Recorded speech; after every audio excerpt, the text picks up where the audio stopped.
बचपन से हमारी सबकी ये प्रोग्रामिंग करी गई है, बचपन से ही, कंपटीशन की और कंपैरिजन की। स्कूल में कंपटीशन, घर में कंपटीशन, भाई बहन का आपस में कंपटीशन। वो बहुत अच्छा है पढ़ाई में, तू बिल्कुल बेकार है। वो कितना अच्छा खेलता है, तू क्यों नहीं खेल पाता। वो कितना अच्छा दिखता है, तू इतनी अच्छी क्यों नहीं दिखती।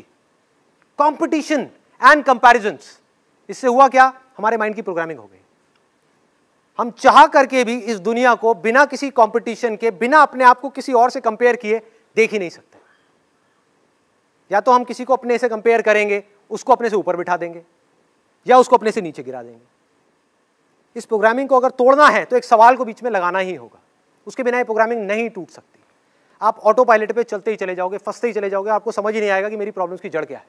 आपके पास में एक छोटी गाड़ी है, आपने देखा कि आपका जो पड़ोसी है उसके पास में भी छोटी गाड़ी थी, अब वो एक बड़ी गाड़ी ले आया। आपके पास में सेंट्रो है, वो होंडा सिटी ले आया। आपका बहुत खास दोस्त है, वो भी इंजीनियर है, आप भी इंजीनियर हो, दोनों एक तरह का काम करते हैं। अब जब भी आप उसकी गाड़ी को देखोगे तो क्या होगा, कंपैरिजन आएगा कि उसके पास में ये है, मेरे पास में ये नहीं है। तो आपके अंदर एक डिजायर उठेगा उस लेवल पे, बल्कि डिजायर नहीं, सबसे पहले एक विश उठेगी कि काश मेरे पास भी एक ऐसी बड़ी गाड़ी हो। अब ये विश धीरे धीरे जैसे जैसे आप उसकी गाड़ी को देखते चले जाओगे, उसके बारे में सोचते चले जाओगे, ये डिजायर बन जाएगी। अब देखो ये डिजायर किस तरीके से फंसाएगा आपको, कि आपने उसके वो गाड़ी देखी और आपके अंदर डिजायर उठा कि मुझे ये गाड़ी चाहिए, बड़ी गाड़ी चाहिए, और आपका दिमाग चलना शुरू हो गया, माइंड में इमेजिनेशंस आनी शुरू हो गई कि मुझे चाहिए चाहिए चाहिए चाहिए चाहिए। आपने रास्ते निकालने शुरू कर दिए। इन डिजायर्स के अकॉर्डिंग माइंड ऑटोमेटिकली रास्ता निकालता है कि अब ये कैसे मिल सकती है, जल्दी से जल्दी ये कैसे मिल सकती है। उस वक्त हमको और कुछ दिखाई नहीं दे रहा होता, कुछ और चीजें समझ नहीं आ रही होती। और हुआ क्या कि आप गए और कुछ महीने बाद जा करके एक गाड़ी खरीद करके ले आए, फाइनेंस करा ली। आपकी इतनी कैपेसिटी नहीं है उस गाड़ी को अफोर्ड करने की, लेकिन डिजायर बहुत स्ट्रांग था, तो उसने वो करवा दिया काम आपसे। अब जैसे ही आपने फाइनेंस कराई, आपकी जो सेविंग्स थी वो भी उसमें लग गई, प्लस मंथली इंस्टॉलमेंट्स बन गई। आपकी सैलरी का एक बहुत बड़ा हिस्सा 20% या 30% उस इंस्टॉलमेंट में जाने लग गया। सोचो, अगर आपके बॉस को इसके बारे में पता लग गया तो वो क्या कर सकता है।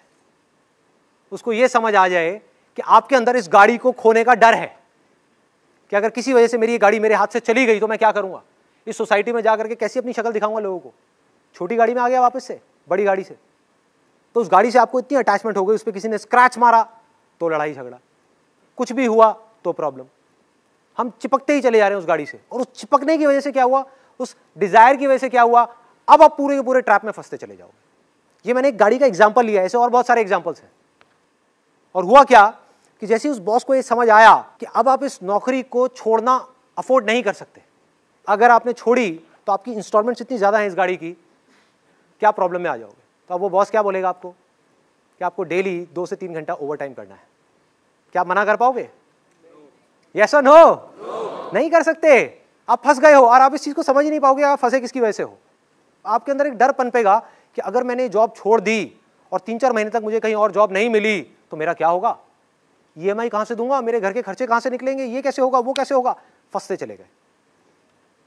आपके अपने डिजायर ने बॉस के थ्रू आपको फंसा दिया। और उसके बाद में जैसे जैसे आप आगे बढ़ते चले जाओगे, वहां पर जितना आपका टॉर्चर होगा, वो टॉर्चर आकर के आप कहां निकालोगे, अपने घर पे, अपनी फैमिली पर गुस्सा करोगे। तुम्हें पता नहीं है मेरे पे कितना प्रेशर है, मेरे पे कितना स्ट्रेस है। इस स्ट्रेस को क्रिएट किसने किया? जहां आपके डिजायर्स की वजह से आपने अपनी चादर से ज्यादा पैर फैलाए, प्रॉब्लम शुरू। अब सोचो इसमें करना क्या है, इस सिचुएशन से कैसे निकल सकते हैं। कि जिस वक्त हमारे अंदर ये डिजायर उठे कि मुझे भी ये बड़ी गाड़ी चाहिए या कुछ भी चाहिए, तो अपने आप से रुक करके पूछना है, क्या सच में मुझे चाहिए, या सिर्फ कंपैरिजन की वजह से, कंपटीशन की वजह से मैं अननेसेसरी अपने ऊपर एक प्रेशर क्रिएट कर रहा हूं। Do I really need it? जहां आपने सवाल पूछा, आप इस पूरी की पूरी प्रॉब्लम से 1 सेकंड में बाहर आ गए।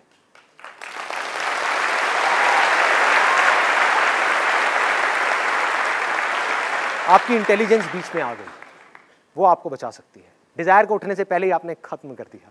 आपने कहा मुझे गाड़ी नहीं चाहिए, मुझे आजादी चाहिए, आई नीड फ्रीडम।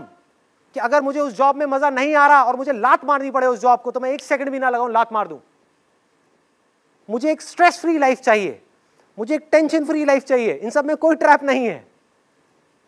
जहां हम चीजों से जाकर के जुड़ गए वहां पे ट्रैप ही ट्रैप है, सारी की सारी प्रॉब्लम्स है। करना क्या है उस सिचुएशन में? उस गाड़ी को छोड़ना है। क्या प्रॉब्लम है? गलती कर दी, गाड़ी ले ली बड़ी, बेच दो, छोटी गाड़ी ले लो, सारी प्रॉब्लम सॉल्व। लेकिन हमारा दिमाग कभी इस डायरेक्शन में जाएगा ही नहीं। सारा का सारा जो खेल है वो मन का है। मन है प्रॉब्लम। लोग कर क्या रहे हैं?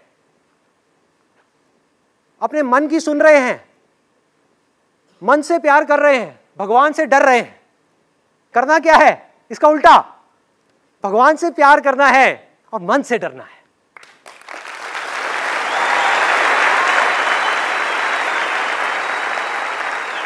ये मन है जो हमको फंसा रहा है। ध्यान से पकड़ो। बीमार हो गए, ये मत सोचो कि बीमार हो गए और जाकर के भगवान के सामने बैठना है। ये सोचो कि मैं बीमार क्यों हुआ। क्योंकि जब मैं किसी शादी में गया या जब जाता था कहीं पर भी, तो इतना सारा खाना देख करके मुझसे रहा नहीं जाता था। मेरा मन करता था कि मैं सब कुछ खा लूं। तो हमने क्या किया? अपने पेट की भूख को मिटाने की बजाय अपने मन की भूख को मिटाने की कोशिश करी, जिसकी भूख कभी मिट ही नहीं सकती।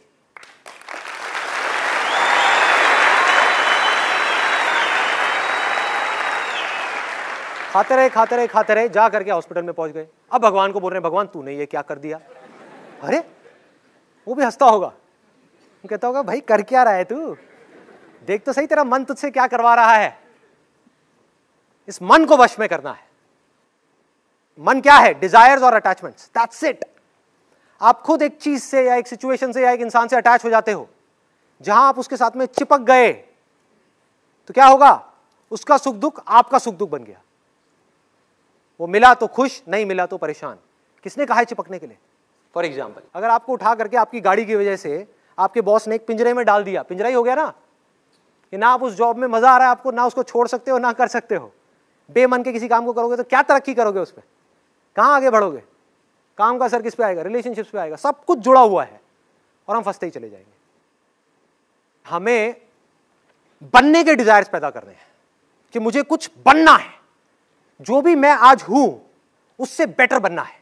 मैं एक पेंटर हूं तो मुझे एक बेटर पेंटर बनना है, मुझे और चाहिए। ये खतरनाक डिजायर है।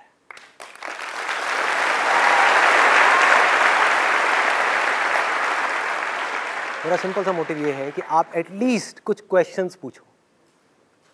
साइंस क्या है? It's all about questioning. अगर एक सवाल नहीं होता तो आज साइंस नहीं होती। एक आदमी आराम से पेड़ के नीचे बैठा हुआ था, उसके पास में एक एप्पल गिरा। सर पे गिरा था या पास में गिरा था? सर पे गिरा था। जहां भी गिरा था, सर पे गिरा, पास में गिरा, एप्पल गिरा। उसने देख करके पूछा कि एप्पल नीचे क्यों आता है, ऊपर क्यों नहीं जाता? And law of gravity was born in that particular moment. Question क्या है? एक डिजायर है। एक डिजायर है कुछ जानने का। जो आपने पूछा ना, किस तरह के डिजायर सही है, किस तरह के नहीं है। Questioning is also a desire which will lead you down to intelligence, जो आपकी इंटेलिजेंस को बढ़ा देगा। और एक डिजायर है चीजों का, जो आपकी इंटेलिजेंस को कम कर देगा। एक क्वेश्चन पूछो कि हम ये कर क्यों रहे हैं, कि मैं अपने पड़ोसी की गाड़ी को देख करके ये क्यों चाह रहा हूं कि मुझे भी वो गाड़ी चाहिए।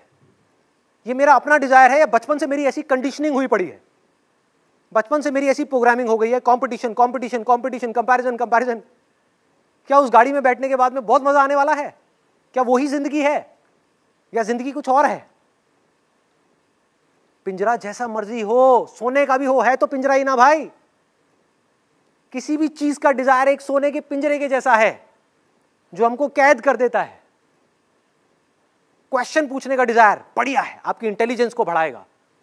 किसी भी काम में आपको एक्स्ट्रा ऑर्डिनरी होने के लिए आपको क्वेश्चंस पूछने ही पड़ेंगे। बिजनेस में आपको डेली 1000 बार सवाल पूछने पड़ेंगे कि मेरे कस्टमर्स को क्या चाहिए, क्या चाहिए, क्या चाहिए। उनकी रिक्वायरमेंट को समझना है, अपने आप को बेटर बनाना है। जिसकी सवाल पूछने की आदत है वो किसी भी फील्ड में चला जाए वो कामयाब हो जाएगा।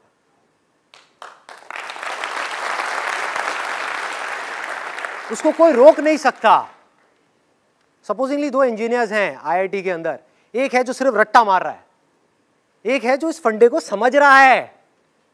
जिसको फंडा समझ आ गया वो किसी भी प्रॉब्लम को सॉल्व कर सकता है, लेकिन जिसने रट्टा मारा वो सिर्फ एक ही प्रॉब्लम को सॉल्व कर सकता है।